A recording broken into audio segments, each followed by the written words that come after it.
Africa വളരെ violent ആയ ഇടമാണ്. എന്നാൽ ആഫ്രിക്കയുടെ പുറത്തുള്ള അറേബ്യൻ പ്രദേശം ഏറെക്കുറെ ശാന്തമാണ്. ഇവിടെ അധികമുള്ളത് തരിശുഭൂമിയും കുത്തനെയുള്ള മലകളുമായതുകൊണ്ട് കാര്യമായ വെജിറ്റേഷൻ ഇല്ല. അതുകൊണ്ട് തന്നെ ആഫ്രിക്കയിലുള്ള അത്രയധികം മൃഗങ്ങളും ഇവിടെയില്ല. എങ്കിലും ഈ പ്രദേശങ്ങളിൽ ജീവിക്കുവാൻ വേണ്ടി പരിണാമപ്പെട്ട ചില മൃഗങ്ങളുണ്ട്. അതിലൊന്നാണ് ആടുകൾ. ആടുകൾ എപ്പോഴും കൂട്ടമായി മാത്രമേ സഞ്ചരിക്കുകയുള്ളൂ. ഇവയെ ഒറ്റപ്പെടുത്തി വേട്ട ചെയ്യുവാൻ പ്രയാസമാണ്. ഈ ഐക്യമാണ് ഇവരുടെ ബലം. ഇരയെ ഒറ്റപ്പെടുത്തി വേട്ട ചെയ്തിരുന്ന മനുഷ്യർക്ക് ആടുകളെ വേട്ട ചെയ്യുവാൻ കഴിഞ്ഞിരുന്നില്ല. പക്ഷേ മനുഷ്യർ അത്ര പെട്ടെന്നൊന്നും തോറ്റുകൊടുക്കുവാൻ തയ്യാറല്ല. ആടുകളെ വേട്ട ചെയ്യുന്നതിന് പകരം ആട്ടിൻകൂട്ടങ്ങളെ മെരുക്കി കൂടെ കൂട്ടി. എന്നിട്ട് ആടുകളെ നിരീക്ഷിച്ചു തുടങ്ങി. ആടുകളുടെ കൂട്ടത്തിന് ഒരു നേതാവുണ്ടാവും. തലയെടുപ്പും ഭക്ഷണം കണ്ടെത്തുവാനുള്ള കഴിവുമൊക്കെയാണ് ഒരാടിനെ നേതാവാക്കുന്നത്. മറ്റാടുകൾ ഈ ആടിനെയാണ് പിന്തുടരുക. അതുകൊണ്ട് മനുഷ്യരുടെ അടുത്ത സ്റ്റെപ്പ് എന്നാൽ ഈ ലീഡർ ആടിനെ വശത്താക്കുക എന്നതായിരുന്നു. അല്ല, അവർ തിരഞ്ഞെടുക്കുന്ന ആടിനെ ആട്ടിൻകൂട്ടങ്ങളുടെ നേതാവാക്കി മാറ്റുക എന്നതാണ്.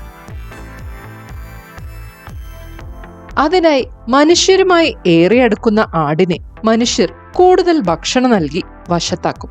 എന്നിട്ട് ഈ ആടിന് ധാരാളം ഭക്ഷണം ലഭ്യമായ ഇടം കാണിച്ചു കൊടുക്കും. അതോടെ ഈ ആട് മറ്റാടുകളെ വിവരമറിയിച്ച് ഈ ഇടത്തേക്ക് കൂട്ടിക്കൊണ്ടുപോകും. അങ്ങനെ ക്രമേണ ഈ ആട് അവരുടെ നേതാവായി മാറും. ഇതാണ് മനുഷ്യർ ലക്ഷ്യം വെച്ചതും. ഭക്ഷണം എവിടെയൊക്കെ ഉണ്ടോ അവിടെയെല്ലാം ഈ ആട് മറ്റാടുകളെ കൊണ്ടുപോകും. അവസാനം ആടുകളെ അറക്കുവാനുള്ള സമയമായാൽ ആടുകളുടെ ഭക്ഷണം ഒരുക്കുക അറവുശാലയിലായിരിക്കും. അങ്ങനെ നേതാവായ ആട് മറ്റാടുകളെയും കൂടി നേരെ അറവുശാലയിലേക്ക് കൊണ്ടുപോകും. കൂട്ടത്തിലുള്ള ആടുകളെ അറവുശാലയിൽ കൊണ്ടുവരുന്ന ആടിന് മനുഷ്യർ പിൻകാലത്ത് ഒരു പേരിട്ടു, യൂദാസ് ആട്.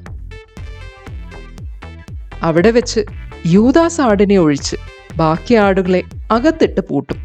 എന്നിട്ട് യൂദാസ് ആട് വീണ്ടും മറ്റാടുകളുടെ അടുത്തേക്ക് പോകും, അടുത്ത ബാച്ചിനെ കൊണ്ടുവരാൻ. അതിജീവനത്തിന് കൂട്ടമായി നിന്ന് പ്രതിരോധിക്കുവാൻ പരിണാമപ്പെട്ട ആടുകളെ, അവയിലെ ബലഹീനതയെ മുതലെടുത്ത് മനുഷ്യർ കീഴടക്കിയിരിക്കുന്നു.